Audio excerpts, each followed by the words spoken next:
We are about to embark upon a series of strange and exciting, dangerous adventures. Adventures that will lead us to all parts of the world.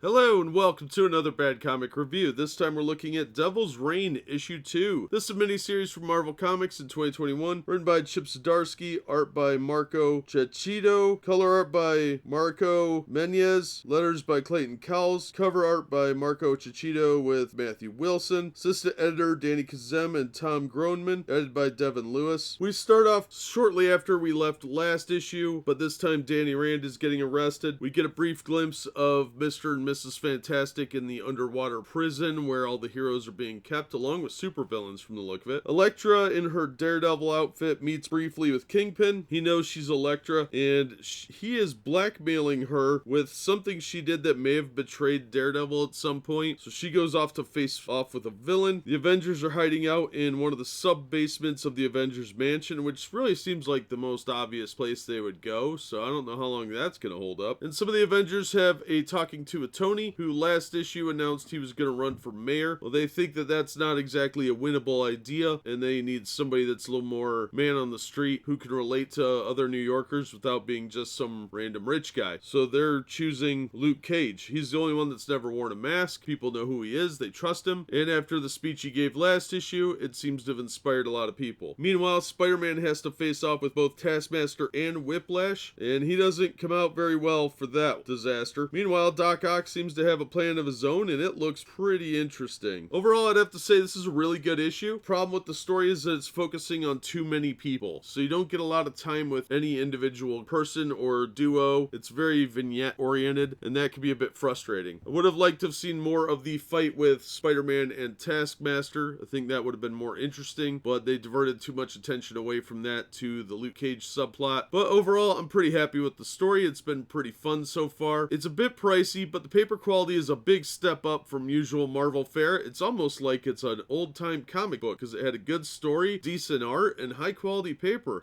If only they could do that with a lot of other books. So I will recommend this, but I think this is probably going to be more fun to read as individual issues than collected, but I will recommend getting it collected just to save a couple bucks. So far, I'm enjoying it, though. We'll see if they pull the rug out from under us like they did with the Iron Fist Heart of the Dragon miniseries, which was really dumb. Danny Rand really needs to be back to being Iron Fist because it's kind of racist to say that only Asians can be martial artists, so that's kind of stupid. But overall, this was a fun read, and I'm glad I read it. So I'm looking forward to the next issue to see what happens to everyone, and I'm intrigued to see how they have these collars work. That doesn't seem to make a lot of sense, that some of the powers that they're neutralizing are natural powers and others aren't, so how is it shutting off everybody's powers? They don't really explain that, and I'm intrigued to see how that works. So that's going to do it for this one. Thank you so much for listening and supporting the channel. If you enjoyed the video, please hit the like button and don't forget to subscribe so you don't miss future reviews. If you'd like to help the channel out in other ways, links are in the description for my merch store and other ways you can support me. And as always, we hope to see you on the next one.